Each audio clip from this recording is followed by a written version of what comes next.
तो मेरे भाई लोग यार, कैसे आप सब लोग। आज मैं आपको एक्सप्लेन करने वाला हूँ सोलो लेवलिंग। तो चलिए यार एक्सप्लेनेशन को स्टार्ट कर। और अगर आपको वीडियो अच्छी लगे तो लाइक और सब्सक्राइब यार जरूर करना। एपिसोड की शुरुआत में दिखाया जाता है कि 3 साल पहले का समय दिखाया जाता है, जहाँ पे एक लड़का अपने कैप्टन से बोलता है कि हमें इस लड़ाई में होना चाहिए था, पर उसके कैप्टन बोलते हैं कि ये बेमतलब है क्योंकि हमारा एक भी हथियार उसका बाल भी बांका नहीं कर सकता। और वो बोलते हैं कि आप बस हमें हंटर्स के भरोसे ही रहने होगा। तभी सीन शिफ्ट होता है और एक लड़के का दिखाया जाता है जिसके पीछे बहुत सारी बड़ी बड़ी चींटियां पड़ी होती है। अब वो बहुत सारी चींटियों को अपने पीछे लेके आ जाता है और अपने टीम मेंबर्स को बोलता है कि हमें इनसे लड़ना ही होगा, वरना ये चींटियां फ्रंट लाइन को पार कर जाएंगी। अब वो चींटियां उनके साथियों को एक एक करके मार रही होती है। तभी उनमें से एक लड़का बोलता है कि हम इनसे नहीं लड़ सकते, हम बहुत लो रैंक के हैं। तभी एक चींटी एक आदमी को मारने ही वाली होती है, पर पीछे से दूसरा आदमी आके उस आदमी को बचा लेता है और उसकी सारी की सारी चोटें हील कर देते हैं। फिर उसकी टीम सारी की सारी चींटियों को मार देती है। अब वो लोग चींटियों को मारकर बात ही कर रहे होते हैं, तभी दूसरे किस्म की चींटियां आ जाती है। तो उनको लगता है कि लीडर होगा। अब वो उस चींटी को भी मार देते हैं, पर तभी उसके दोस्त आ जाते हैं। तो वो समझ जाते हैं कि ये लीडर नहीं था। अब वो और उनके साथी मिलकर सारी की सारी चींटियों को मार देते हैं।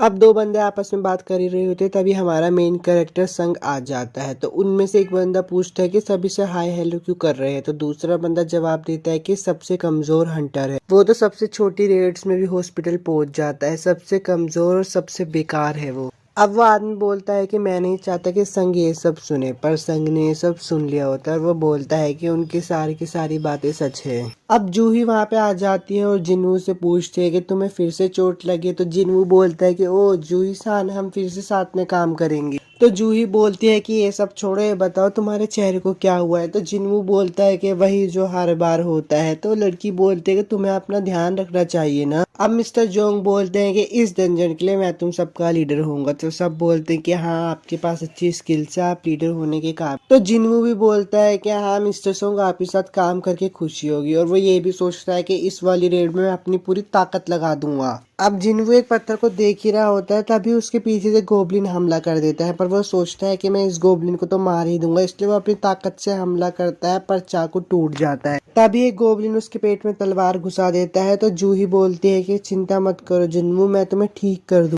तो जूही बोलती है कि जिन्नू, क्या तुम अपनी जिद के कारण हंटर बने हुए हो? अगर तुम ऐसे ही करते रहो तो एक दिन इससे भी कुछ बुरा हो सकता है। तो जिन्नू बोलता है कि मुझे माफ कर दो, पर जूही बोलती है कि मुझे तुम्हारी माफी की जरूरत नहीं है, मैं तुम्हारी चिंता करती हूँ। अब मिस्टर जोंग और उनकी पार्टी ने सारे के सारे मॉन्स्टर्स को मार दिया होता है। तो मिस्टर जोंग बोलते हैं कि सारे के सारे क्रिस्टल्स इकट्ठे कर लो। तो जिन्नू मन ही मन में सोचता है कि चलो एक खत्म हुआ, पर तभी उनकी पार्टी के एक मेंबर बोलता है कि देखो इधर एक गुफा है। अब मिस्टर जोंग बोलते हैं कि एक और गुफा, पर हमने तो बॉस को हरा दिया है, तो अब तक तो गेटों को बंद हो जाना चाहिए था। तो मिस्टर जोंग के पार्टी मेंबर बोलते हैं कि हमें अंदर चले जाना चाहिए क्योंकि वहाँ पे और लूट मिलेगी। अब मिस्टर जोंग बोलते हैं कि सभी मेरी बात ध्यान से सुनो, ऐसे अनजान गुफाएं मिलने पे हमें किसी बड़े हंटर के आने का इंतजार करना चाहिए। पर मिस्टर जोंग की पार्टी के मैं तो वो बोलते हैं कि ये अच्छी बात नहीं है कि सारी अच्छी चीजें वो लोग ले जाए, ये डी रैंक का डंजन है, इसमें कोई दिक्कत नहीं होगी। तो मिस्टर जोंग बोलते हैं कि मैं तुम्हारी फीलिंग समझ सकता हूँ, पर ये बहुत रिस्की होगा, इसलिए हम वोटिंग कर लेते हैं। अब वोटिंग करने पर 6 जाने वाले बंदे होते हैं और 6 नहीं जाने वाले बंदे होते हैं। तो मिस्टर जोंग संग से पूछते हैं कि तुम जाना चाहोगे। तो जिन्वू सोचता है कि अब जबकि डैड भी लापता है तो घर को चलाने वाला सिर्फ मैं ही हूँ, मुझे माँ के इलाज के लिए भी पैसे इकट्ठे करने हैं और बहन की पढ़ाई के लिए भी, इसलिए मुझे पैसों की जरूरत है, तो मुझे जाना ही होगा। तो वो जाने के लिए हाँ कर देता है। तभी सीन शिफ्ट हो जाता है और दिखाया जाता है कि दो चोर चोरी करके भाग रहे होते हैं। तभी उनके सामने एक लड़की आ जाती है। तो वो बोलते हैं कि हट जा वरना तेरे ऊपर भी चढ़ा देंगे, पर वो लड़की उन दोनों को वहीं पे ही गिरा देती है। अब सब उस लड़की को घेर लेते हैं क्योंकि वो एक एस रैंक हंटर होती है। तभी वो वहां से भाग जाती है। वापिस से सीन शिफ्ट हो जाता है और उन लोगों का दिखाया जाता है।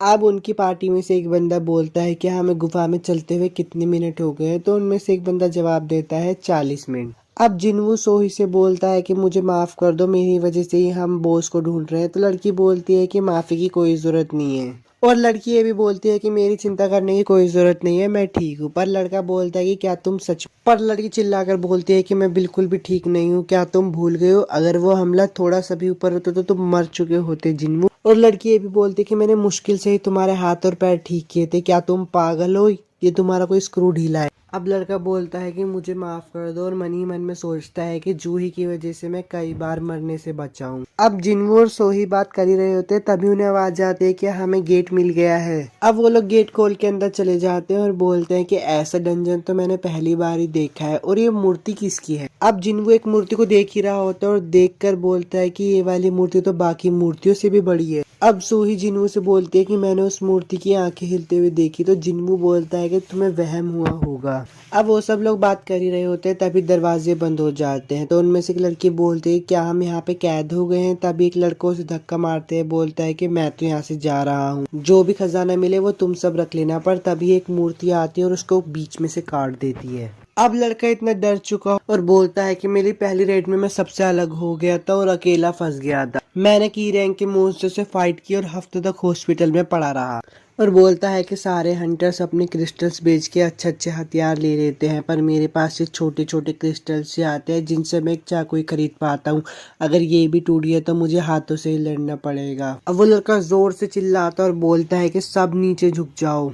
तभी एक मूर्ति लेजर से हमला कर देती है और आधे से ज्यादा पार्टी मेंबर्स को मार देती है। तो जिन्वू सोचता है कि यहाँ पे क्या हो रहा है, क्या हम मरने वाले हैं। तो यार एपिसोड 1 तो खत्म हो चुका है। अगर आपको वीडियो अच्छी लगे तो यार लाइक और सब्सक्राइब जरूर करना और मुझे ये भी बताना कि मैं नेक्स्ट टाइम में आपके लिए कौन सी एक्सप्लेन करूँ। तब तक के लिए चलता हूँ, बाय।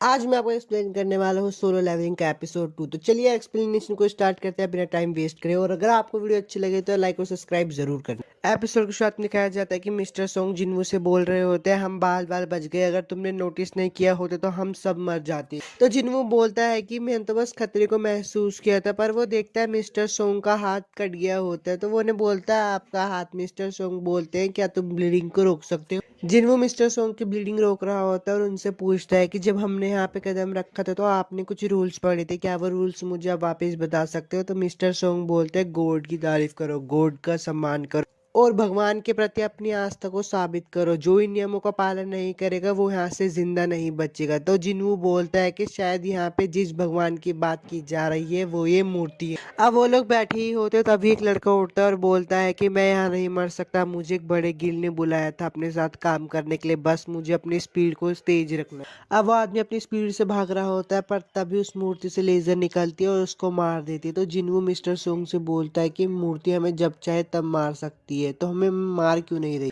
अब जिन्वू कुछ सोच ही रहा होता है, तभी उसके दिमाग में कुछ आता है और वो मिस्टर सोंग से पूछता है कि पहला नियम क्या था। तो मिस्टर सोंग बताते हैं कि गॉड का सम्मान करो और बोलता है कि इस डंजन के अपने ही कुछ नियम है। अब वो खड़ा हो जाता है और मूर्ति के सामने सर झुका लेता है। अपने दोस्तों को भी बोलता है कि इस मूर्ति के सामने सर झुका लो। तो उसके दोस्त बोलते कि क्या बकवास कर रहे हो तुम। मिस्टर सोंग जिन्वू से बोलते तुम्हें कोई प्लान सूझा क्या। तो जिन्वू बोलते हैं हाँ, जब तक हम इसके सामने सर झुका के रखेंगे ये हमला नहीं करेगा, गॉड का सम्मान करो जैसे नियम में लिखा था। अब सबके सब अपने सर झुका लेते हैं और बहुत डरे हुए होते हैं और मन में यही बोल रहे होते क्या इससे हम बच पाएंगे। सब देखते हैं कि मूर्ति हंसने लगती है। तभी एक आदमी खड़ा हो जाता है और बोलता है कि देखो मूर्ति हमला नहीं कर रही है। अब सब बहुत खुश हो रहे होते हैं और बोलते हैं कि शायद हम बच गए। पर जिन्वू मन में सोच ही रहा होता है कि अभी खत्म नहीं हुआ। तभी वो मूर्ति खड़ी हो जाती है। तो मिस्टर सोंग जिन्वू से पूछते हैं क्या अब तुम्हारे पास कोई प्लान है। जिन्वू डर कर बोलता है कि मुझे नहीं पता क्या करना है। पर वो ये भी बोलता है कि शायद हमें दूसरे नियम को अपनाना चाहिए, हमें उनकी तारीफ करनी चाहिए। तभी एक पीछे से लड़का आता है और बोलता है कि मुझे कोशिश करने दो, मैंने पहले चर्च में काम किया है। वो लड़का मूर्ति को खुश करने के लिए गाना गाने लगता है, पर जिन्वू सोचता है कि इसमें कुछ तो गड़बड़ है। वो देखता है कि वो मूर्ति उस लड़की के ऊपर पैर रख देती है। ये सब देखने के बाद वो सब बहुत डर जाते हैं और इधर उधर भागने लगते हैं। कुछ लोग नाइट्स के पास जाते तो नाइट उन्हें मार देते हैं और जो बीच में भाग रहे होते हैं उन्हें मूर्ति मार देती है। जिन्वू देखता है कि नाइट्स वाली मूर्तियां हमला कर रही है, पर जिनके हाथ में बैंड बाजा है वो वाली मूर्तियां हमला नहीं करती। तो वो मिस्टर जोंग को बोलता है कि जाकर बैंड बाजे वाली मूर्तियों के पास खड़े हो जाओ। मिस्टर जोंग इंस्ट्रूमेंटल वाली मूर्तियों पे जाकर खड़े हो जाते हैं और देखते हैं कि उसमें गाना बजने लगा, ना कि वो हमला कर रही है। इसलिए वो सबको बोल देते हैं कि इंस्ट्रूमेंटल वाली मूर्तियों पे जाकर खड़े हो जाओ, वो हमला नहीं कर रहे। जिन्वू जूही को लेके एक इंस्ट्रूमेंटल वाली मूर्ति पे जाता है और देखता है कि दो लोगों के होने की वजह से वो बचती नहीं है, इसलिए वो बोलता है जूही तुम इधर ही रहो, मैं दूसरी मूर्ति पे जाता हूँ। इंस्ट्रूमेंटल वाली मूर्ति के पास वो जा ही रहा होता है, पर वो गलती से एक नाइट वाली मूर्ति के पास खड़ा हो जाता है और वो नाइट उस पर हमला कर देता है। अब वो देखता है कि वो बड़ी मूर्ति उस पर पैर रखने ही वाली है, पर मूर्ति के पास पहुंच जाता है, उस मूर्ति से गाना बजने लगता है, इसलिए वो बड़े वाली मूर्ति जाके अपनी जगह पे बैठ जाती है। जूही वहां पे भाग भाग कर आती है और उससे पूछती है जिन्वू क्या तुम ठीक। जिन्वू बोलता है कि हाँ मैं ठीक हूँ, पर जूही देखती है कि जिन्वू का पैर कट गया है, इसलिए वो उसे बोलती है मैं तुम्हें पूरा हील करके ही रहूँ। जूही कोशिश तो बहुत करती है पर वो जिन्वू का पैर हील नहीं करती। अब सब लोग मिस्टर जोंग पर इल्जाम लगाते हैं और बोलते हैं कि तुम्हारी गलती की वजह से ही हम यहाँ पे फंस गए हैं। तो जिन्वू बोलता है कि अभी बहस करने का समय नहीं है, अभी एक और नियम बाकी है, गॉड के प्रति अपनी आस्था साबित करो। तभी एक ऑल्टर निकल जाता। तो मिस्टर सोंग बोलता है कि मुझ जैसे बेवकूफ को भी पता है यहाँ पे क्या करना है, हमें यहाँ पे कुर्बानी देनी होगी ना। तो मिस्टर किम तलवार निकाल कर मिस्टर जोंग की गर्दन पे रखते हैं और बोलते हैं कि मैंने एक आदमी के दो टुकड़े होते देखे जो आने से पहले अपनी बीवी की तारीफें कर रहा था। और किम ये भी बोलता है कि अब अपनी जिम्मेदारी लेने का वक्त आ गया है लीडर। तो मिस्टर जोंग बोलता है ठीक है मैं ये करूंगा, और वो जाकर उस सर्कल में खड़े हो जाते हैं। तभी वो देखते हैं वहां पे एक आग जलने लगते हैं। मिस्टर सोंग दूर से चिल्लाते हैं और बोलते हैं जिन्वू मुझे और कुछ करना है क्या। तो जिन्वू सोचता है कि हमें तो बस एक ही कुर्बानी देनी थी। अब वो अपने आपस में खड़े हुए लोगों से बोलता है कि क्या तुम मुझे वहां ले जा सकते हो, मुझे उसे करीब से देखना है। जिन्वू देखता है कि उनके जाने पर भी आग जलने लगती है, तो वो पीछे खड़े हुए लोगों को भी बोलता है कि क्या तुम यहाँ पे आ सकते हो, हमें शायद और भी आग जलानी होगी, उसके बाद ही कुछ हो। अब सब लोग उस सर्कल में खड़े होते हैं और दरवाजा भी खुल जाता है, पर वो देखते हैं कि वो मूर्तियां उनकी तरफ आ रही होती है। तभी एक लड़की डर कर गेट से, वो लड़की उन मूर्तियों को आते हुए देखकर डर जाती है और उस सर्कल से बाहर निकल के गेट से बाहर चली जाती है। तभी मिस्टर संग जिन्वू से पूछते हैं कि ये क्या हो रहा है, और बोलते हैं कि वो लड़की बाहर चली गई पर दरवाजा थोड़ा सा ही बंद हुआ। अब थोड़े लोग भी डर के मारे बाहर चले जाते हैं। जिन्वू देखता है कि थोड़ी थोड़ी आग बुझने लगी, देखता है कि जैसे लोग बाहर जा रहे हैं वैसे वैसे आग बुझ रही है। अब किम सान जिन्वू को बोलता है कि मैंने तुम्हें सबसे कमजोर समझा था, पर तुमने हमारी मदद की, तुम्हारी वजह से हम यहाँ पे जिंदा, लेकिन मेरी फैमिली मेरा घर पर इंतजार कर रही है, मैं अभी नहीं मर सकता, मुझे जिंदा रहना है। किम रोते रोते वहां से बाहर चले जाते हैं और माफी मांगते हैं मुझे माफ कर देना। मिस्टर जोंग जिन्वू से बोलते हैं कि तुम सूही को लेकर यहाँ से चले जाओ, मैं यहाँ पे रुकता। पर जिन्वू बोलता है कि आप सूही को यहाँ से लेकर चले जाइए, आपको भी परिवार है। मिस्टर सोंग जूही को बेहोश करके वहां से चले जाते हैं। जिन्वू की तरफ वो सारी मूर्तियां आ रही होती है उनको मारने के लिए। तो जिन्वू बोलता है कि अगर मुझे पता होता कि मैं यहाँ पे मरने वाला हूँ तो मैं और बड़ा लाइफ इंश्योरेंस लेता। जिन्वू तलवार उठाकर बोलता है कि मैं मरने ही वाला हूँ तो मैं इनमें से एक को साथ में मार के ही जाऊंगा। पर वो मूर्तियां उसको मारने लगती है और वो बोलता है मैं जीना चाहता हूँ, अगर मुझे एक मौका मिलता तो मैं और बेहतर कर। एपिसोड 2 तो खत्म हो गया। अगर आपको वीडियो अच्छी लगे तो लाइक और सब्सक्राइब जरूर करना, और मुझे भी बताना कि मैं नेक्स्ट एनीमे आपके लिए कौन सी एक्सप्लेन करूँ। तब तक के लिए चलता हूँ, बाय।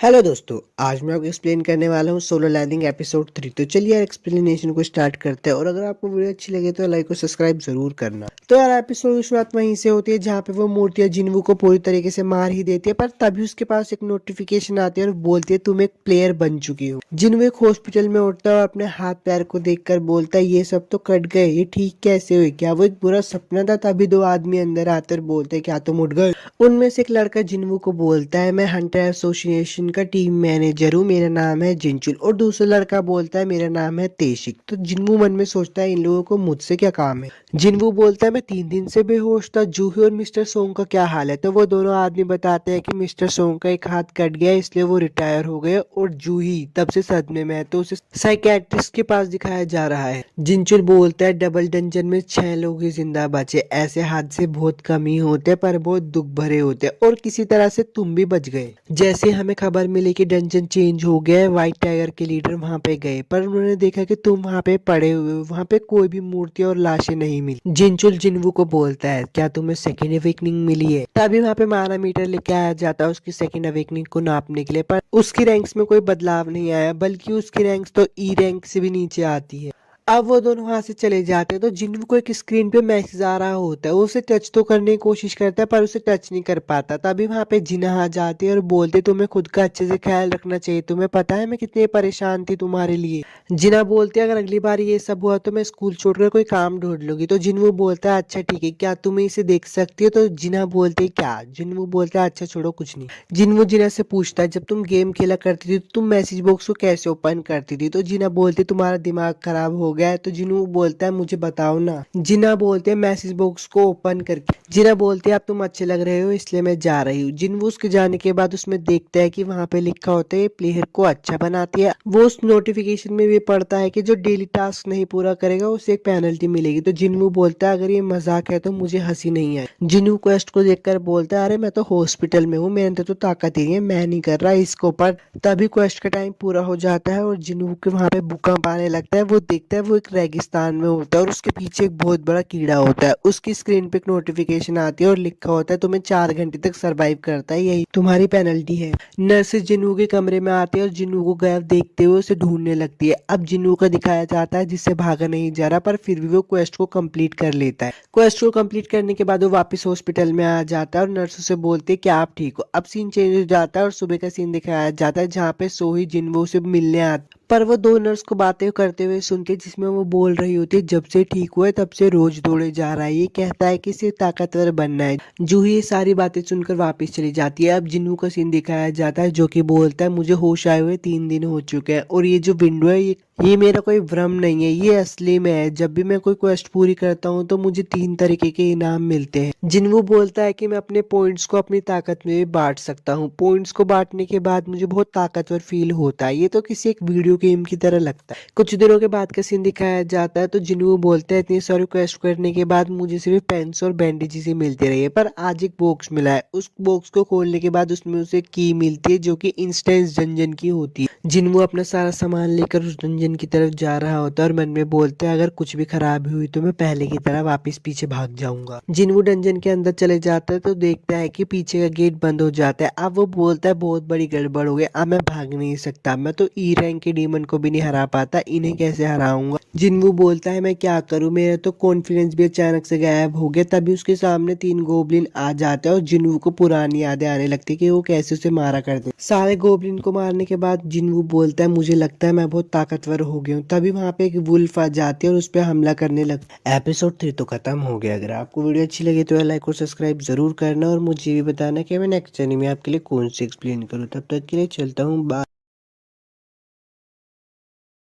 एपिसोड की शुरुआत में दिखाया जाता है जुनवो किसी जानवर से फाइट करता है और बोलता है कि मुझे इससे हारना नहीं है, मुझे अपनी ताकत को बढ़ाना होगा, मुझे इस पे बार बार वार करना होगा। ये जानवर मुझसे भी ज्यादा ताकतवर है लेकिन मुझे इसे मारना होगा वरना ये मुझे मार देगा। वो जानवर जिन्वो की तरफ धीरे धीरे बढ़ने लगता है। जिन्वो सोचता है कि मैं इससे अकेले फाइट नहीं कर सकता, मुझे मेरी पार्टी की जरूरत होगी। वो अपने बैग की तरफ देखता है और बोलता है कि इसमें तो सिर्फ पानी और खाना है। वो जानवर जिन्वो पर वार कर देता है। जिन्वो कहता है कि इस तरह तो मैं हार जाऊंगा, मुझे किसी हथियार की जरूरत होगी। वो अपनी इन्वेंट्री से तलवार निकालता है और उस जानवर को मार देता है। जिन्वो बोलता है कि मुझे नहीं पता है ये कहाँ से आया है। तभी उसके पास एक नोटिफिकेशन आती है कि उसका लेवल अप हो गया है और सोचता है कि किम ने इसे 30 लाख रुपए में खरीदा था। ऐसी चीज लेने के बारे में मैं सोच भी नहीं सकता, यह एक इमरजेंसी थी इसलिए मुझे इसका सही इस्तेमाल करना होगा। जिन्वो देखता है कि उसके सारे घाव गायब हो गए हैं। तभी एक आवाज आती है और वो देखता है कि उसके सामने 2 जानवर होते हैं। तभी वो बोलता है कि अब मेरे पास वेपन है, अब मैं किसी से नहीं डरूंगा, अब मैं सबको मार दूं। वो जानवर धीरे धीरे जिन्वो की तरफ बढ़ रहे होते हैं। जिन्वो की तलवार जमीन में फंस जाती है। वो बहुत कोशिश करता है तलवार निकालने की लेकिन वो तलवार नहीं निकलती है। जैसे धीरे धीरे जानवर उसकी तरफ बढ़ते हैं उतनी ताकत से वो कोशिश करता है और वो तलवार बाहर निकाल लेता है। जिन्वो जानवरों पर हमला करता है। एक जानवर उसकी तलवार चबाने लगता है। जिन्वो बोलता है कि तुम किसी और चीज को चबाओ, ये तलवार मुझे अभी अभी मिली। जिन्वो बोलता है ये उसके मुकाबले उतने भी बुरे नहीं है और वो दोनों को मार देता है। जिन्वो दोनों जानवरों को मारकर बहुत ज्यादा थक जाता है और वो बैठता है। तभी उसके पास नोटिफिकेशन आती है, उसमें लिखा होता है कि वो लेवल 2 तक पहुंच गया है। जिन्वो बोलता था ये असली लड़ाई है, तभी तो मेरे घाव धीरे धीरे भर रहे हैं। जैसे जैसे मेरा लेवल बढ़ेगा वैसे वैसे मेरे स्टेट भी बढ़े। अब मेरे पास 5 पॉइंट है और डेली मिशन से मुझे 3 पॉइंट मिलते हैं। लड़ना ज्यादा असरदार होगा। यहाँ पर 1 पॉइंट की भी कितनी वैल्यू होती होगी। यहाँ पर इंटेलिजेंट प्रिपरेशंस और बाकी की भी वैल्यू बहुत ज्यादा होती है। जिन्वो बोलता है मेरी स्ट्रेंथ मुझे बहुत ज्यादा अधिक लग रही है और मेरा शरीर बहुत हल्का लग रहा है, ये मेरा अनुमान हो सकता है। जितने अधिक मेरी स्ट्रेंथ होगी उतने ही पॉइंट मिलेंगे। जिन्वो बोलता है मुझे और ज्यादा ताकतवर बनना होगा, शायद मैं ओवर रिएक्ट कर रहा हूँ क्योंकि ये तो 5 छोटे बीस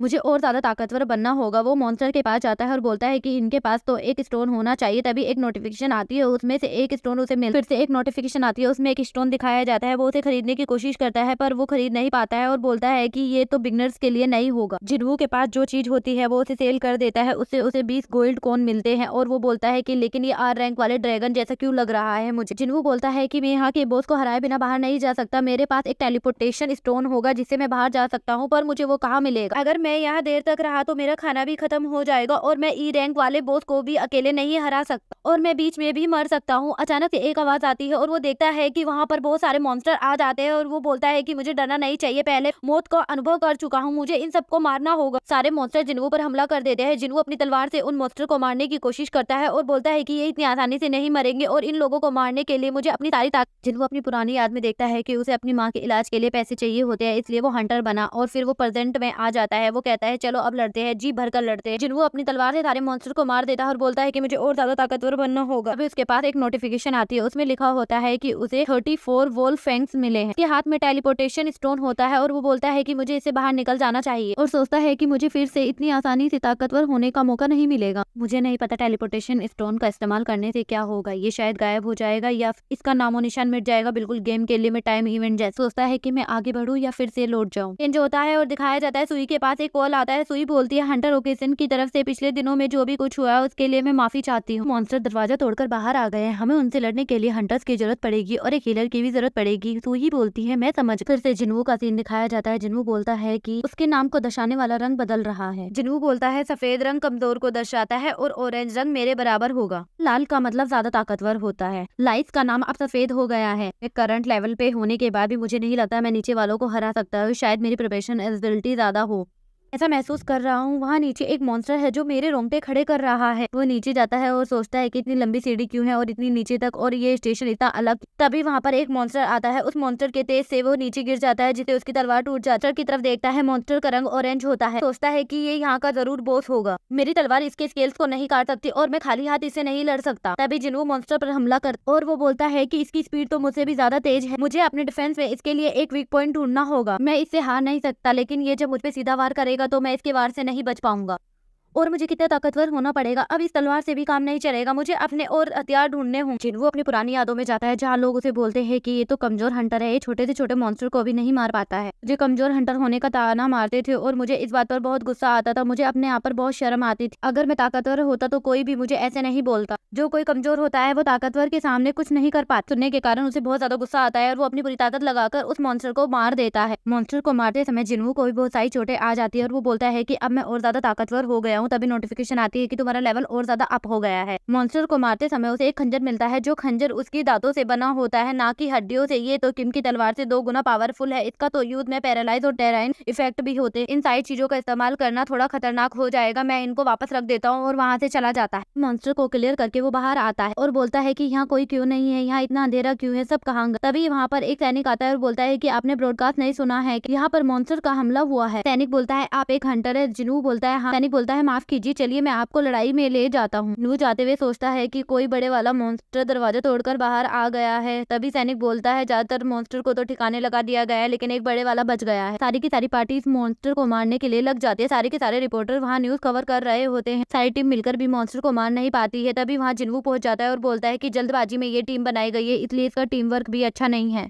वो मॉन्स्टर को देखता है और बोलता है कि ये तो 8 रैंक वाला D रैंक वाला मॉन्स्टर, इससे लड़ने के लिए तो सारे हंटर और सारे हीलर्स यहीं पर है। वहाँ पर सुई भी होती है। तभी उसमें से एक हंटर बोलती है कि तुम तो D रैंक वाली हंटर हो, हमारी मदद करो। सुई बोलती है हाँ। बोलता है कि ये जो लड़ रहे हैं सब कमजोर हंटर है, अब मुझे ही कुछ करना होगा। वो अपनी सारी की सारी ताकत लगाकर उस मॉन्स्टर को मारने के लिए अपनी तलवार फेंक देता है। हंटर बोलते हैं कि हम इस मॉन्स्टर से नहीं लड़ सकते, इस मॉन्स्टर से लड़ने के लिए हमें ताकतवर हंटर्स की जरूरत होगी। जिन्वू अपनी तलवार से मॉन्स्टर पर हमला करता है और मॉन्स्टर मर जाता है। वहाँ के सारे हंटर्स बोलते हैं कि हमने कर दिखाया, हमने इस मॉन्स्टर को मार दिया। हंटर देखता है और बोलता है कि ये तो कोई हाई लेवल वाले हंटर का काम। हंटर एक सैनिक से पूछता है कि ये तलवार किसकी है। सैनिक बोलता है कि ये उस लड़के की है, लेकिन वो तो वहाँ से चला गया है कि मैंने सोचा नहीं था कि ये मेरे एक ही हमले से मर जाएगा। तो ही बोलती है ये तो जिन्वू। यहीं पर एपिसोड 4 खत्म होता है। एपिसोड की शुरुआत में दिखाया जाता है जिन्वू हॉस्पिटल में होता है। हॉस्पिटल में सारी नर्सें जिन्वू के लिए बात कर रही होती है कि वो कितना हैंडसम है, उसकी बॉडी कितनी प्यारी है, वो पहले से ही इतना प्यारा था क्या, पहले से ही वो इतना अच्छा हंटर। जिन्वू के बारे में बातें कर रही होती है उनमें से एक नर्स जिन्हू के रूम में जाती है। रूम में जिन्हू बिना कपड़ों के होता है। नर्स बोलती है मुझे माफ करना और मन में सोचती है कि इसकी बॉडी कितनी कमाल की है। वो बोलता है आप क्या कह रही थी? नर्स कहती है आज आप डिस्चार्ज होने वाले हैं, आपको कैसा लग रहा है? जिन्हू बोलता है अच्छा लग रहा है। नर्स बोलती है तो आप तैयार होकर रिसेप्शन पर आ जाना, आज आपका पेपर वर्क कम्प्लीट होगा। जिन्हू बोलता है ठीक है। नर्स बोलती है आप मुझे अपना नंबर दे दीजिए। जिन्हू बोलता है आप मेरे नंबर का क्या करेंगे? नर्स बोल आपको अपना नंबर देने में कोई प्रॉब्लम है क्या? जिन्हू बोलता है शायद ये मेरे जाने के बाद में मेरे टेस्ट की रिपोर्ट भेजेंगी। जिन्हू अपना नंबर नर्स को दे देता। सीन चेंज होता है और दिखाया जाता है कि रिपोर्टर्स वहाँ के बिग हंटर का इंटरव्यू ले रही होती है। वो हंटर से पूछती है कि आपको कैसा लग रहा है, आपकी लाइफ कैसी रहती है, एक हंटर होने के नाते आप कितने बिजी रहते होंगे? बिग बोलते हैं काफी अच्छा सवाल है, ये एक ट्रेनिंग ग्राउंड की तरह होता है, हमें अपनी स्किल्स रोज रोज इम्प्रूव करनी होती है। जिन्हू सोचता है कि मेरी पावर और स्ट्रेंथ दोनों ही बढ़ गई है, अब मैं गोब्लिन्स को आसानी से मार देता हूँ। ये लड़ाई की फील को भूल गए हो तो ये तुम्हारा सेंस बिगाड़ सकती है। ये इंटरव्यू जिन्हू की सिस्टर टीवी पर देख रही होती है। जिन्हू की बहन बोलती है आज मैं बहुत लेट हो गई हूँ। तभी वहाँ पर जिन्हू आ जाता है और बोलता है कि तुम अभी तक स्कूल नहीं गई। जिन्हू बोलता है ध्यान से स्कूल जाना। जिन्हा कहती है कल रात का खाना फ्रिज में रखा है। जिन्हा बोलती है तुम वर्कआउट कर रहे थे क्या? जिन्हू बोलता है थोड़ी। जिन्हा बोलती है आप तो लंबे हो गए हो, एक्सरसाइज से हाइट बढ़ जाती है। बोलती है कि लड़के तो बड़े होने के बाद भी बढ़ते रहते हैं। अच्छा मैं चलती हूँ। जिन्हू बोलता है ये छोटी सी चीज है, इसे लेकर जाओ। जिन्हू बोलता है तुम अपना छाता लेकर जाओ। वो बोलती है आज धूप है, बारिश नहीं हो रही। जिन्हा बोलती है ओके। जिन्हा स्कूल के लिए निकल जाती है। जिन्हू बोलता है ध्यान से जाना, सावधानी बरत। तभी जिन्हू के पास एक नोटिफिकेशन आती है। नोटिफिकेशन को देखता है, बोलता है कि मेरी स्ट्रेंथ बढ़ रही है, ये बॉडी स्टेट के कारण हो रहा है, शायद अगर मेरे लेवल ऐसे ही अप होता रहा तो मैं एक बॉडी बिल्डर बन जाऊंगा, मैं फेमस हो जाऊंगा। मैंने ऐसे हंटर के बारे में कभी नहीं सुना जो लेवल अप करके ताकतवर होते रहते हैं। और बोलता है कि मैंने अपने पॉइंट का इस्तेमाल अभी तक नहीं किया है और सोचता है कि मुझे अपने पॉइंट्स कहाँ पर डालने चाहिए। स्ट्रेंथ मेरे अटैक के डैमेज को बढ़ाती है, अगर मैं वहाँ पर वार ना कर सकूँ तो वो सब बेकार। तभी उसके फोन पर एक कॉल आता। तुम मेरा फोन क्यों नहीं उठा रहे थे? जिन्हू बोलता है मैं हॉस्पिटल में था, माफ करना। जिन्हू बोलता है तुमने रेंट के लिए कॉल किया होगा। मकान मालिक बोलता है हाँ तुमने इस महीने का रेंट नहीं दिया। जिन्हू बोलता है मैं इस महीने का रेंट दे दूंगा। मकान मालिक बोलता है अगर तुम्हारे पास इस मंथ का रेंट नहीं है तो नेक्स्ट मंथ दे देना। जिन्हू बोलता है नहीं नहीं मैं जल्दी ही आपका रेंट दे दूंगा। मकान मालिक बोलता है मुझे पैसे बनाने होंगे और वो फोन चेक करने लगता है और बोलता है ये इतना आसान नहीं होगा, पैसे बनाने के लिए हाई रैंक वाली टीम में मुझे शामिल होना होगा और शायद थोड़ी अटेंशन से मेरी कमाई भी बढ़ जाएगी जिससे मैं घर का रेंट भी दे पाऊंगा। रिपोर्टर्स में भी इनकी चर्चा होती रहेगी। ज्यादा बड़े नाखूनों को काट दिया जाता है जबकि मैं खुद को बचाने जितना ताकतवर ना हो जाऊँ इस पावर को समझ। उसके पास मैसेज आता है। सीन चेंज होता है, दिखाया जाता है कि उसके पास एक नोटिफिकेशन आती है, वो उसे कंफर्म करता है। तभी वहाँ पर एक टीम हाजिर हो जाती है। उस टीम का लीडर डोंगसुक होता है। जिन्हू उसे बोलता है कि तुम रैंक वाले हो ना? टीम में से एक मेंबर बोलता है कि मैं इसको जानता हूँ, ये बहुत फेमस है, शायद इसे पूरी इंसानियत का सबसे कमजोर हंटर बोला जाता है। डोंगसुक बोलता है मुझे माफ करना। जिन्हू बोलता है कोई दिक्कत नहीं है, मैं ई रैंक वाला हंटर हूँ। बोलता है कि मुझे तुम्हारी जरूरत है अपनी टीम को भरने के लिए, मैंने तुम्हें कॉल पर ही कंफर्म किया। ये एक सी रैंक वाला तहखाना होगा और इसमें दाखिल होने के लिए हमें कम से कम 8 लोगों की जरूरत होगी। ट्राई नहीं करोगे इसलिए हम तुम्हें लूट का हिस्सा नहीं देंगे, पर तुम हमारी टीम में शामिल हो इसलिए हम तुम्हें पैसे दे देंगे। जिन्हू बोलता है समझ गया, मुझे क्या करना होगा? डोंगसुक बोलता है तुम्हें वो बैग लेकर आने होंगे जिसके अंदर खाने का सामान और कुछ एक्स्ट्रा कपड़े हैं। जिन्हू बोलता है तुम्हारे पास कोई हीलर नहीं है? डोंगसुक बोलता है ये तुम्हें भी पता होगा कि छोटी टीम वालों के लिए उनका पाना कितना मुश्किल होता है। जिन्हू सोचता है एक स्क्वाड जिसमें बस टैंक्स और डैमेज डीलर्स हैं, ये पागलपन हो और इसमें कोई हीलर भी नहीं है, मुझे ठीक नहीं लग रहा। डोंगसुक बोलते हैं तुम कॉन्ट्रैक्ट साइन कर दो। जिन्हू सोचता है कि तहखाने के अंदर जो भी होगा उसके जिम्मेदार तुम खुद होंगे और सिग्नेचर कर देता है। जिन्हू बोलता है कि मुझे भी जगह भरने के लिए लिया गया है। जिन्हू सोचता है कि ये तो डी रैंक वाला लड़का है, इसकी फैमिली कुछ ज्यादा ही रईस हो। जिन्हू बोलता है तुम सी रैंक वाले तहखाने में पहली बार जा रहे हो, चिंता मत करो मैं तुम्हें सुरक्षित रखूंगा। वो सब तहखाने में जाने के लिए तैयार हो जाते हैं। जिन्हू बोलता है कि ये बैग्स भारी हैं क्या? जिन्हू बोलता है नहीं हूँ तो ज्यादा तमीज दिखाने की जरूरत नहीं है। जिन्हू बोलता है ठीक, तुमने यहाँ के प्रेसिडेंट के बारे में सुना है, वो यहाँ के एम्प्लॉइज के 900 बिलियन खाकर 2 महीने पहले विदेश भाग गए। चलते चलते वो सब सी रैंक वाले तहखाने के पास पहुंच जाते हैं। टीम के सारे मेंबर मिस्टर डोंग से पूछते हैं कि ये सच में सी रैंक वाला तहखाना है। वो सब तहखाने के अंदर चले जाते। डोंगसू बोलते हैं सभी मुझे फॉलो करो और अंदर चलो। मिस्टर डोंगसू बोलते हैं यहाँ बहुत अंधेरा है, यहाँ पर कोई मॉन्स्टर होगा। जिन्हू सोचता है कि इसका दरवाजा बहुत बड़ा है और इसे देखकर मुझे कर्टन टेम्पल की याद आ गई। जिन्हू से पूछता है कि ये ग्लो स्टोन क्या है? वो बोलता है वो पता तहखाने में मिलता है और उससे रोशनी निकलती है, वो फ्रेश और दीवारों पर होते हैं जिससे अंधेरे में उजाला हो जाता है। जिन्हू बोलता है तुम्हें इसकी आदत हो जाएगी। तहखाने की गुफा में पहुंच जाते हैं। वहां पर जिन्हू को एक आवाज आती है। वो बोलता है कि वो अब तक सामने नहीं आई है, इसका मतलब वो साथ मिलकर हमला करने वाली। डोंगसू बोलता है हमले के लिए तैयार हो जाओ। जिन्हू सोचता है कि कौन सा जीव ऐसा होता है जो चुन बनाकर अंधेरे में रहता है और रोशनी की तरफ आकर्षित होता है। बोलता है वो सब चींटियां हैं, आक्रमण करने के लिए तैयार हो जाओ। डोंगसू बोलता है वो कहाँ से आएंगी? चींटियां गुफा के ऊपर से हमला करती है, सभी साथ में मिलकर चींटियों से फाइट करते। जिन्हू सोचता है कि वो काफी टाइम से एक साथ मिलकर काम कर रहे हैं, शायद इसीलिए उनके पास हीलर नहीं है और वो इसीलिए निडर होकर काम करते। बोलता है बढ़िया बढ़िया काम कर रहे हो, ऐसे ही लड़ते। डोंगसुक बोलता है बढ़िया है, सब मर गए, अब हम इस लूट का हिस्सा 7 लोगों में बांट लेंगे। टीम के लोग बोलते हैं लूट करना मेरा फेवरेट हिस्सा होता। डोंगसुक जिन्हो को बोलता है अगर तुम उन पर ध्यान नहीं देते तो बहुत देर हो जाती और शायद हम लोगों में से कुछ लोगों को हानि पहुंच सकती। डोंगसुक पूछता है कि तुम्हें कैसे पता चला वो कहाँ से आ रही है। जिन्हो बोलता है मेरे सोचने की ताकत बहुत अच्छी है। डोंगसुक बोलता है तुम्हारे सोचने की ताकत ने आज हमें बचा लिया, धन्यवाद। हाँ बोलता है क्या तुमने मुझे उस बीस को मारते हुए। जिन्हो बोलता है तुम्हारे कपड़े और तुम्हारी शील्ड बहुत ज्यादा महंगी है ना। जिन्हो बोलता है हाँ ये मेरी पहली राइड है ना, इसलिए मेरे डैड ने लाकर दी। जिन्हो बोलता है मुझे ऐसा क्यों लग रहा है कि अभी भी खतरा बाकी है, हम सबको सावधान रहना पड़ेगा। फाइट के बाद वो सब बैठकर खाना खाते हैं। जिन्हो बोलता है ये बैग बहुत भारी है, लाओ मैं उठा लेता हूँ। जिन्हो बोलता है बिना लड़े पैसे कमाने के लिए ये तो बड़ी बात नहीं है, इन बैग्स को तो उठाना ही पड़ेगा। जिन्हो बोलता है कि मुझे कुछ ठीक नहीं लग रहा है, ये एक ऐसी टीम है जिसे जगह भरने के लिए सिर्फ मेंबर चाहिए। डोंगसुक बोलता है कि हमने काफी रास्ते तैयार कर लिए, अब तक कोई भी बड़ा बीस नहीं मिला है। चलते चलते वो एसेन स्टोन की गुफा में पहुंच जाते हैं। डोंगसुक बोलता है हम पहुंच। टीम के मेंबर बात कर रहे होते हैं कि हम अगर 7 ही लोग होते तो हमें 100 मिलियन मिल। जिन्हो बोलता है तुम अपना कॉन्ट्रैक्ट मुझे दिखा। जिन्हो बोलता है कि मैं कानूनी चीजों में अच्छा बोलता है कि मैंने क्रिस्टाइल को खोदा है, ना कि वो 20 से मिला है, तो हिस्सा 8 लोगों में होना चाहिए, 7 में नहीं। डोंगसुक बोलता है ठीक है, अब हिस्सा 7 लोगों में नहीं 8 लोगों में हो कि तुम्हें यहाँ के बॉस का ध्यान देना होगा, हम इतने सारे माल निपटा लेते हैं फिर बाद में आपस में बांट लेंगे। डोंगसुक बोलता है कि तुम सारा सामान बैग में रख लो, इतने हम बाहर से आते हैं और वो सब बाहर चले जाते हैं। बाहर जाने के बाद में डोंगसुक उस गुफा को बंद कर देता है। जिन्हो बोलता है कि मुझे पहले से ही पता था ये बहुत कमीने हैं और उसे याद आता है कि उसके मास्टर ने बताया था कि इस काम में ऐसे बहुत से कमीने मिलेंगे जो उसे धोखा देंगे। ऐसे हादसे अंधेरे में ही होते हैं, इसलिए तुम जुर्म भी कर सकते हो और किसी को पता भी नहीं चलेगा। गुफा और तहखानों में कैमरे भी नहीं होते, अगर कोई गवाह नहीं है तो कोई सबूत भी नहीं होगा और कभी कभी वो दुश्मनों के लिए कमजोरों को चारा बनाकर छोड़ देते हैं, जिस तरह छिपकली कॉकरोच को खा जाती। जिन्हो गुफा को खोलने के लिए बहुत कोशिश करता है, उसमें बहुत सारे क्रिस्टल मारने लगता है लेकिन वो गुफा को नहीं खोल पाता और बोलता है कि अगर मैंने कॉन्ट्रैक्ट की बात नहीं की होती तो शायद वो लोग हमें यहाँ छोड़कर नहीं जाते। बोलता है नहीं, वो वैसे भी हमें मरने के लिए यही छोड़ने वाले थे, वो एक गलती के बाद हमें मारने की तैयारी में थे। वो बोलते हैं कि इससे ज्यादा जरूरी इस मॉन्स्टर से बचना होगा। जिन्हो बोलता है तुम पीछे रहो, मैं इसे देख लूंगा। जिन्हो गुफा से बाहर निकलने का रास्ता ढूंढ रहा होता है। वो बोलता है सी रैंक वाला बहुत सामने ही है, ये चीज बिल्कुल ही अलग लेवल की होती है और मैं तो ई लेवल का हंटर हूँ। जिन्हो देखता है कि सी रैंक वाला बॉस और ई रैंक वाला हंटर दोनों ही सामने होते हैं। वो बोलता है जिन्हो तुम दूर रहना, मैं इस मॉन्स्टर से लड़ूं। जिन्हो बोलता है मैं इसे हरा। अगर आपको मेरी एक्सप्लेनेशन अच्छी लगती है तो वीडियो को लाइक और चैनल को सब्सक्राइब करना। Thank you.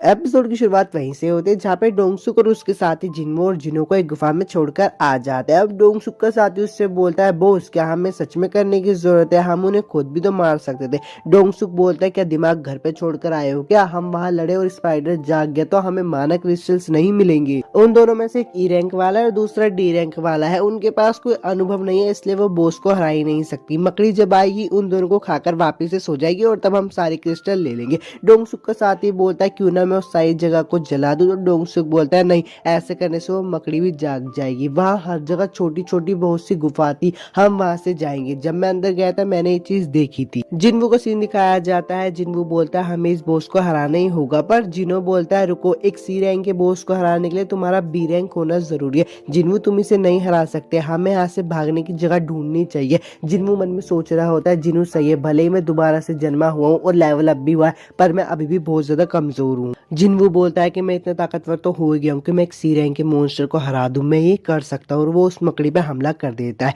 जिनचुल और गुनही का सीन दिखाया जाता है। जिनचुल बोलता है आपने आज बहुत अच्छा काम किया सर। गुनही बोलता है मैं इन मीटिंग से थक गया हूँ। जिनचुल बोलता है अब आपका शेड्यूल कुछ समय के लिए खाली है तो क्यों ना आप मुझे थोड़े से इंस्ट्रक्शन दे दो। गुनही बोलता है हाँ, अगर तुम कहते तो मैं तुम्हारी मदद जरूर करूंगा। वापस से जिन्हो का सीन दिखाया जाता है जो कि उस मकड़ी से लड़ रहा होता है। वो बोलता है इसके हमले बहुत ताकतवर है, अगर मैंने कोई एक गलती की तो मेरा खेल खत्म हो गया। जिन्हो उसे देख रहा होता है और बोल रहा होता है इसके लड़ने का तरीका एक ई रैंक हो ही नहीं सकता, ये बंदा आखिर है कौन। रुको, क्या इसने अपनी रैंकिंग फेक बताई है, क्योंकि मैंने सुना है रेयर मैजिशियन जो अपनी मैजिक को कंट्रोल करके लोअर रैंकिंग को पा सकते हैं, जिन्हें फॉल्स रैंकर्स कहा जाता है, और उनमें से ज्यादातर मैजिशियन लोगों को मारते हैं मजे के लिए। मैं यहाँ पे कर क्या रहा हूँ। तभी जिन्हो बोलता है कि मुझे इसे जल्दी से हराना पड़ेगा, अगर मेरा फैटिक और बढ़ा तो मेरी स्पीड बहुत ज्यादा धीमी हो जाएगी। तभी वो अपने खंजर की तरफ देखता है जो कि उसे कसाका से मिला था। वो बोलता है इसका पैरालाइसिस और ड्रेन इस डैगर की स्पेशल एबिलिटीज इसे हराने की चाबी है। वीडियो में आगे बढ़ने से पहले मैं आप सब लोगों से कुछ कहना चाहता हूँ। अगर आपको इस एपिसोड की एक्सप्लेनेशन अच्छी लगती है और आप इसका नेक्स्ट एपिसोड चाहते हो तो यार मुझे कमेंट करके जरूर बताना और चैनल को भी सब्सक्राइब कर देना। वीडियो को वापस से कंटिन्यू करते हैं। मुझे जल्द से जल्द इसकी कोई कमजोरी ढूंढनी होगी और उसे मिल भी जाती है। उस कमजोरी पे हमला करने के लिए वो आगे बढ़ ही रहा होता है, पर तभी वो मकड़ी उस पर एसिड वाला अटैक करती है। जिन्वू बोलता है कि ऐसा बेकार एसिड अटैक है, एक तो इसके पहले से शरीर इतना मजबूत है और अब इसने एसिड अटैक भी कर दिया। मैंने 60 पैर वाली मकड़ी को कम समझा, अगर मैं ज्यादा देर से लड़ाई करूंगा तो मुझे नुकसान होगा, मुझे कैसे न कैसे करके इसके पास पहुंचने होगा और रिस्क लेना होगा। जिन्वू अपनी डैश स्किल का इस्तेमाल करता है जिससे कि वो तेज हो सके। जिन्वू आगे बढ़ के उस मकड़ी पे एक हमला करता है, पर उस मकड़ी पे कोई असर नहीं होता। जिन्वू बोलता है अगर तुझ पे एक बार मेरे वार काम नहीं करा है तो मैं तुझ पे बार बार वार करूंगा, और अपनी स्पीड बढ़ा के उस पर हमले करने लगता है। जिन्वू भी दूर से देख रहा होता है और बोलता है इतनी तेज स्पीड पर उसके पास इतना स्टैमिना होगा, और आखिर ये करना क्या चाहता है। जिन्वू उस पर बहुत सारे हमले करता है, पर वो मकड़ी उसे पीछे फेंक के मारती है और उसको जान से मारने वाली होती है। पर तभी जिन्वू के पास एक नोटिफिकेशन आती है जिसमें लिखा होता है फुल रिकवरी। जिन्वू वहां से हट जाता है और उस मकड़ी की आंखों में अपना खंजर ठोक देता है और बहुत बार मारता है। अब फाइनली वो उस मकड़ी को मार चुका होता है और मन में सोच रहा होता है अच्छा वो मैंने अपना डेली रिवार्ड इस्तेमाल कर लिया था, वरना ये मुझे और दिक्कत देता। जिन्होंने सब देखकर मन में बोलता है मुझे पे यकीन नहीं होता कि उसने अकेले बॉस को हरा दिया, अब तुझे पक्का यकीन हो गया कि एक फॉल्स रैंकर है। जिन्होंने उस मकड़ी के शरीर में से एक स्टोन निकाल कर बोलता है मुझे नहीं पता है कितने में बिकेगा। जिन्होंने उसके पास आता है और बोलता है क्या मैं आपके सारे पत्थर उठा लूं, अगर आप कहोगे तो मैं आपके गियर भी उठा लूंगा, लीजिए पानी पी लीजिए, आप थक गए होगे बॉस। जिन्हों मन में उसे देखकर बोल रहा होता है ये मुझसे ऐसे क्यों बात कर रहा है, पता नहीं आखिर इसको क्या हो गया है। गुनी का सीन दिखाया जाता है जो कि जिंचुल को ट्रेन कर रहा होता है। वो उसके पास जाकर बोलता है तुम ठीक हो, तो जिंचुल बोलता है हाँ मैं ठीक हूँ, आपका शुक्रिया आज आपने मुझे ट्रेनिंग दी। तो गुनी बोलता है नहीं मुझे तुम्हारा शुक्रिया कहना चाहिए क्योंकि मुझे इस चीज की जरूरत थी। जिंचुल बोलता है मानना पड़ेगा चेयरमैन आज भी आप उतने ताकतवर और तेज। तो गुनी बोलता है कि नहीं मेरे पहले के दिनों के मुकाबले मैं बहुत धीरे हो चुका हूँ, पर देखा जाए तो तुम भी बहुत ताकतवर हो चुके हो और तुमने अपना डिफेंस अच्छा बना लिया है। गुनी बोलता है अपने शरीर और दिमाग को तेज रखना चाहिए, खासकर तब जब तुम्हें रोज अलग अलग डंजन्स में जाना पड़े, क्योंकि ऐसे ही समय पे इंसान अपना असली रंग दिखाता है। वापस से जिन्वू का सीन दिखाया जाता है। डोंगसुक की पार्टी भी वहां पे आ चुकी होती है और उसके साथ ही बोलते हैं क्या इन्होंने बॉस को मार दिया। बॉस शायद आप सही कह रहे थे, वो मकड़ी सच में एक बकवास और मोटी ही थी, शायद इनके गियर्स ने उस सी रैंक के बॉस को हरा दिया होगा। डोंगसुक के साथ ही बोलता है बॉस अब हमें क्या करना चाहिए। तो डोंगसुक बोलता है तुम्हें नहीं पता। डोंगसुक जिन्हों को बोलता है मुझे तुम्हारे गियर्स देखकर काफी अच्छा लग रहा है, तुम्हारे डैड यू म्यूंगन यूजिन कंस्ट्रक्शन के हेड है ना। तो जिन्हों बोलता है हाँ तो तुम्हें क्या। डोंगसुक बोलता है मैं तो बस तुम्हें एक मौका दे रहा था, अभी तुम्हारे पास एक मौका है, संग जिन्वू को मार दो। डोंगसुक बोलता है अब तक तो तुम्हें हमारे बारे में पता चल गया होगा, हम बेकार लोगों को चुनते हैं अपने नंबर की बराबरी करने के लिए, उन्हें मरता छोड़कर बाद में उनका सब कुछ लूट लेते हैं। जिन्हों तुम भी हमारे साथ ही बनाओगे क्योंकि यही एक रास्ता है यहाँ से जिंदा बच के जाने का। और डोंगसुक मन में सोच रहा होता है गियर वाला बंदा ये एक सी रैंक को बॉस को हराने के लिए एकदम काफी है। डोंगसुक बोलता है घबरा क्यों रहे हो, जल्दी से संग जिन्वू को मार दो ना, क्योंकि जो भी यहाँ पे कुछ होता है वो सिर्फ हमारे बीच में ही होता है। अब ये मत कहना कि तुम एक ई रैंक वाले बंदे से डर रहे हो जबकि तुम एक डी रैंक के बंदे हो। जिन्वू हिलता है और जिन्वू के सामने आकर खड़ा हो जाता है। डोंगसुक बोलता है अच्छा तो तुम भी उसके साथ ही हो। डोंगसुक का साथ ही बोलता है बॉस अब हमें क्या करना चाहिए। डोंगसुक बोलता है सबसे कमजोर वाले को पहले मारो। वो लोगों ने मारने के लिए आगे बढ़ रहे होते और डोंगसुक बोलता है क्या तुमने कभी पहले किसी इंसान को मारा है। सीन चेंज हो जाता है और 3 लड़कियों को दिखाया जाता है जो कि एक रेस्टोरेंट में बैठकर बोल रही होती है काफी समय बाद मिले। गिन हीजिन से पूछते कि व्हाइट टाइगर गिल के साथ तुम्हारा क्या चल रहा है। तो हीजिन बोलते हैं नहीं वही सब रोजाना का बिजनेस, तुम बताओ तुम्हारा ब्लैक टाइगर गिल के साथ क्या चल रहा है। तो गिन बोलती है हाँ मेरा भी वही सब नॉर्मल। हीजिन बोलती है तुम तो मिस चाय के साथ ए रैंक डंजन की ट्रेनिंग करने वाली थी ना, तो वो कैसी चल रही है। गिन बोलते है कुछ नहीं बस वो तो बहुत जल्दी खत्म हो गई, हम सभी एक ए रैंक बीस्ट को हराने में मुश्किल हो रही थी इसलिए मिस चाय ने उन सभी को हरा दिया। पर उन्हें देखकर लगता है कि उनके लिए काम बहुत आसान था। देखा जाए तो ऐसे में हम बहुत खुशकिस्मत वाले हैं जिसके साथ वो है। अब सीन वापिस से बदल जाता है और जिन्वू का दिखाया जाता है। डोंगसुक का एक आदमी बोलता है कि बॉस मैं ही इसे खत्म कर देता हूँ और जिन्वू को बहुत पीछे फेंकता है। जिन्वू बोलता है ये तुम कैसे कर सकते हो। जिन्वू वहाँ पे गिरा पड़ा होता है और सोच रहा होता है ये मैं कैसे भूल गया था, मैं ऐसी जगह काम करता हूँ जहाँ सिर्फ ताकतवर ही जिंदा रहते हैं, एक ऐसी दुनिया जिसमें लड़ाई और धोखा भरा हुआ है। तभी जिन्वू के पास एक नोटिफिकेशन नोटिफिकेशन आती है और उसमें लिखा होता है कि यहाँ पे जितने भी खड़े दुश्मन हैं उन सभी को मार दो। जिन्हों कहता है कि अच्छा अगर इस सिस्टम मेरा इस्तेमाल करना चाहता है तो ठीक है, मैं इसका इस्तेमाल करूँगा, शायद ये मुझे स्ट्रॉन्ग बनाने की कोशिश कर रहा है। जिन्हों खड़ा हो जाता है, जिन्हों बोलता है शुक्र है बॉस आप ठीक। डोंगसुक का साथी बोलता है क्वाहान यार थोड़ी मजबूती दिखाओ ना। जिन्हों उनके सामने आके खड़ा हो जाता है और बोलता है हम हंटर्स है ना, तो हमें हंट होने के लिए भी तैयार रहना चाहिए। जुनते बोलता है बॉस इसे मैं देख लूंगा, रहने दीजिए। और वो जिन्हों के गले में हाथ डालकर बोलता है देख बच्चे तुझे पता भी यहाँ पे हालत कैसे चल रही है, हम तो हंट होने के लिए तैयार है, लेकिन तुझ जैसे की रैंक का बच्चा हमारा क्या ही उखाड़ लेगा। और तभी जिन्हों उसका गला काट देता है। डोंगसुक ये सब देखकर बहुत हैरान हो जाता है और बोलता है ओवर कॉन्फिडेंस की बात अलग है, लेकिन जुनते एक डी रैंक का बंदा था और ये ई रैंक का बंदा है। ऐसा तो हो ही नहीं सकता कि ई रैंक का बंदा एक डी रैंक के बंदे को मार दे। और देखते ही देखते जिन्हों उसके सारे साथियों को मार देता है। डोंगसुक बोलता है कि अरे मुझे पता है तुमने अपनी असली ताकत को छुपा रखा था ना, मुझे पता है तुमने ही बॉस को हराया है, इसने मेरी पूरी टीम को यार एक सेकंड में ही खत्म कर दिया। वो बोलता है कि मैं इन सब लोगों से बहुत अलग हूँ क्योंकि मैंने अपने पास एक सीक्रेट पावर छुपा रखी थी और वो उसी का इस्तेमाल कर रहा होता है, पर वो अपनी ताकत का बुरा इस्तेमाल नहीं कर पाता क्योंकि जिन्हों उसको आके जमीन पे धूल चटा देता है। जिन्हों बोलता है कि एक राज की बात बताऊं, इस पूरे टाइम में अपना लेवल अप कर रहा था। डोंगसुक बोलता है क्या इसने मुझे एक सेकंड में ही धूल चटा दी,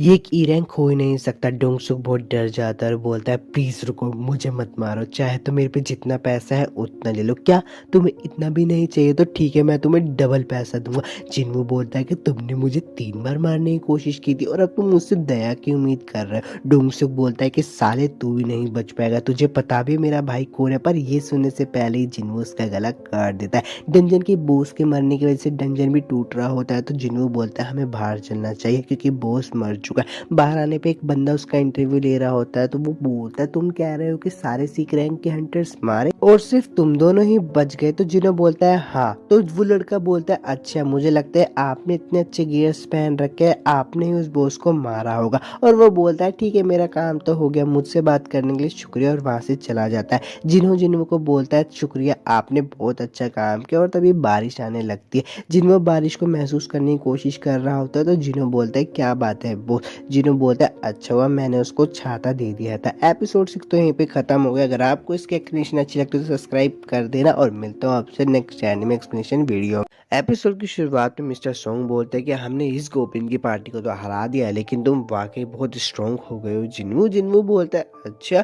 मिस्टर सोंग बोलता है कि अच्छा ये बताओ तुम्हें डैगर कहाँ से मिली। तभी सोही बोल पड़ते कि हाँ आज तो तुम बिल्कुल भी ज्यादा जख्मी नहीं हुए।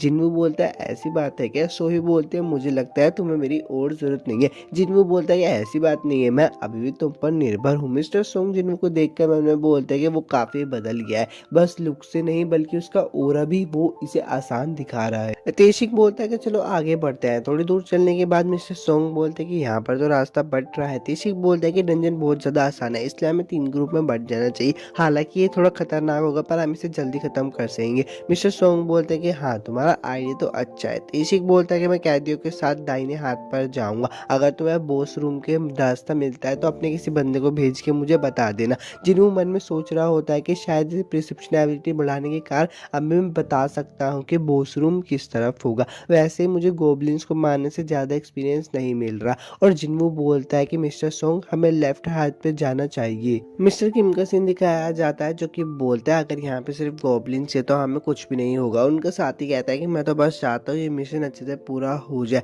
मिस्टर किम बोलता है कि हाँ जरूर होगा, वैसे भी तुम्हें पता है ना सबसे कमजोर हंटर को सिर्फ ई रैंक की डंजन में ही बुलाया जाता है। तो उनका साथी बोलता है कि हमने पहले भी ऐसी सोचा था पर तुम्हें पता है ना हमारे साथ क्या हुआ था।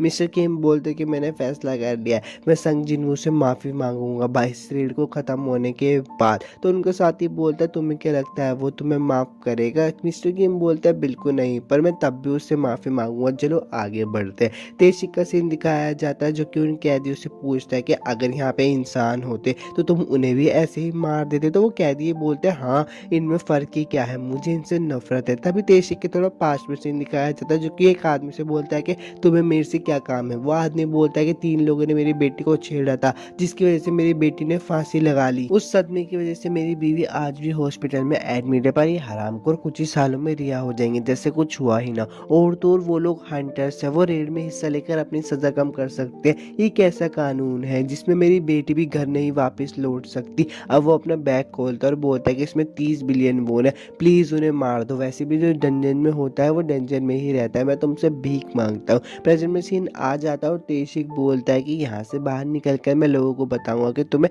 सैकड़ों गोबलिन्स के ग्रुप ने मार दिया। किम का सीन दिखाया जाता है जो कि बोलता है कि ये रास्ता तो बहुत ज्यादा खराब है। उनका साथी बोलता है कि तुम्हें पता है हम आगे बढ़ भी रहे हैं ना, क्या हमें गलत रास्ता तो नहीं चुन लिया। तो मिस्टर किम को बोलते हैं कि हाँ यहाँ पे रास्ता मुझे मिल गया, चलो देखते हैं। वो देखकर हैरान हो जाता है क्योंकि तेशिक एक बंदे को मार रहा होता है। वो बोलता है कि तुम आसान मौत चाह रहे हो, पर मुझे तो उस बंदे ने बोला था कि मैं तुम्हें तड़पा तड़पा के मारूं। मिस्टर किम बोलता है तुम ये क्या कर रहे हो। तेशिक बोलता है कि लगता है हमारे रास्ते आपस में मिल गए, यानी लेफ्ट रास्ता बॉस रूम तक जाता है। चलो इसे करने में मुझे आसानी होगी और प्लान में थोड़ी सी बदलाव आ गया है।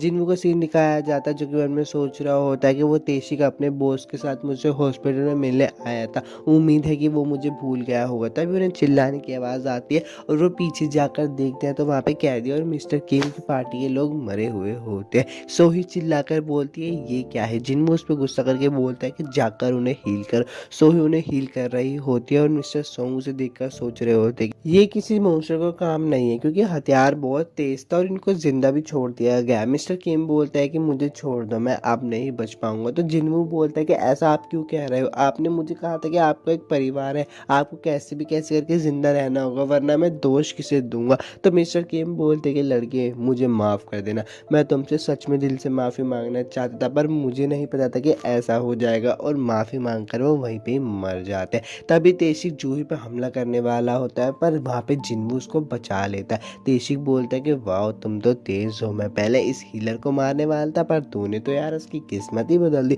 मिस्टर सोंग बोलता है कि तेशिक आप हंटर एसोसिएशन से हो, ऐसे करके आप बच नहीं पाओगे। तेशिक बोलता है कि मेरे पास इसके लिए भी एक कहानी है। मैं कहने वाला था कि गोब्लिन्स के ग्रुप का काम था पर अब कहूंगा कि कैदी भागना चाहते थे इसलिए उन्होंने तुम लोगों को मार दिया और मुझे भी मारने की कोशिश की जब मैं बॉस रूम में लड़ रहा था, पर उनमें दम नहीं था इसलिए मैं अकेला बच गया। क्या कहते हो कहानी में दम है ना।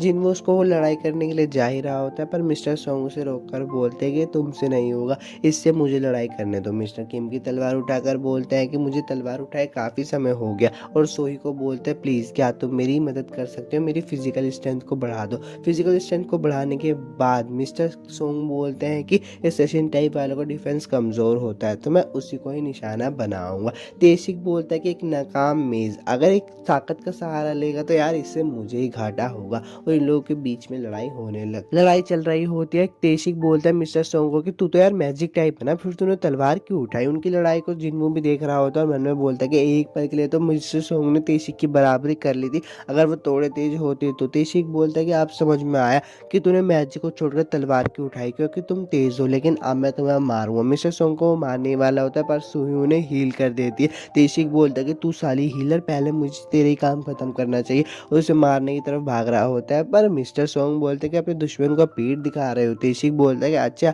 तो तू कोई मामूली बुड्ढा नहीं है। मिस्टर सोंग बोलता है एस रैंक के हंटर्स को ट्रेन किया है इसलिए मैं यहाँ पर नहीं हारूंगा। तेशिक बोलता है कि जो ताकत मिली है ना उसकी भी एक लिमिट है, यानी कि तू अब यहाँ पे मरने वाला है। और वो अपनी स्पीड बहुत तेज करके बोलता है कि तुझके लगा तुझ जैसे एक मैजिक असैसिन टाइप के बंदे को हरा देगा और उसको घुटनों पे लेकर आ जाता है। सोही भी उसे हील नहीं कर पा रही होती तो तेशिक बोलता है कि देख तेरी हीलर भी एकदम निकम्मी है और उसको मारने वाला होता है। पर मिस्टर सोंग अपना स्टैक यूज करके उसे जलाने की कोशिश करता है और मन में सोचते क्या इसने एक काम किया। तेशिक बोलता है कि तुझे क्या लगा तू मुझसे तलवार उठाकर लड़ाई करेगा और मैं तेरे मैजिक पे ध्यान नहीं दूंगा जिससे कि तू मुझे जला दे।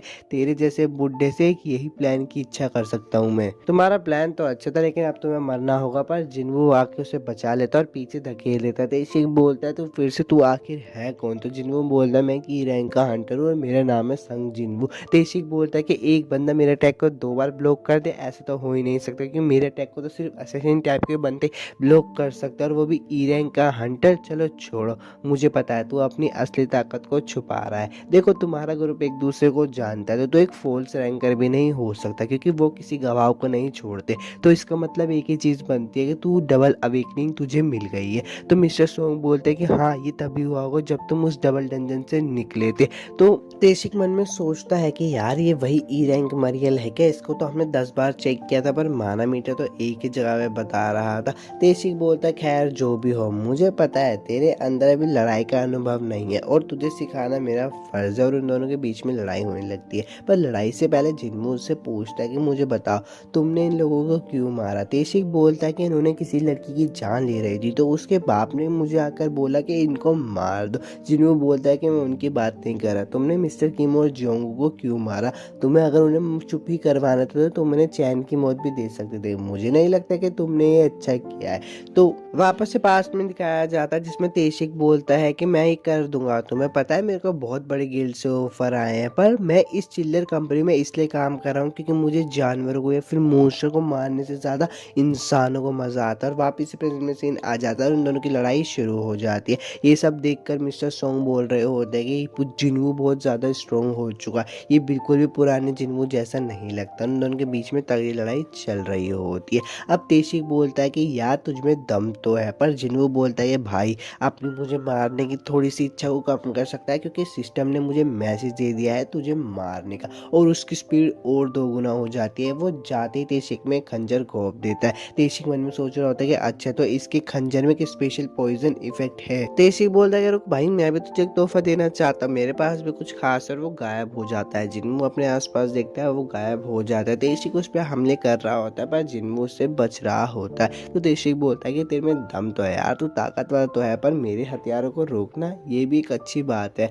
और वो उसके पैर पे हमला करके बोलता है तेशिक कि अब तू मेरे हमले से कैसे बचेगा। जिन्मू बोलता है कि अपनी बकवास बंद कर और अपने आप को 2 मिनट में हील कर लेता है। ये देखकर तेशिक हैरान हो जाता है। मैंने बोलता है मैंने आज तक कभी नहीं देखा ऐसा हंटर जो साथ में खुद को हील भी कर दे। अब फाइनली जिन्मू तेशिक को मार ही देता है। तेशिक बोलता है कि तू आखिर है कौन। जिन्मू से बताता है कि मुझे खुद नहीं पता, मैं तो बस स्ट्रॉन्ग होता हूँ जैसे ही मैं लोगों को मारता हूँ। जो है मिस्टर सोंग बोलते हैं हमें बचाने के लिए तुम्हारा शुक्रिया।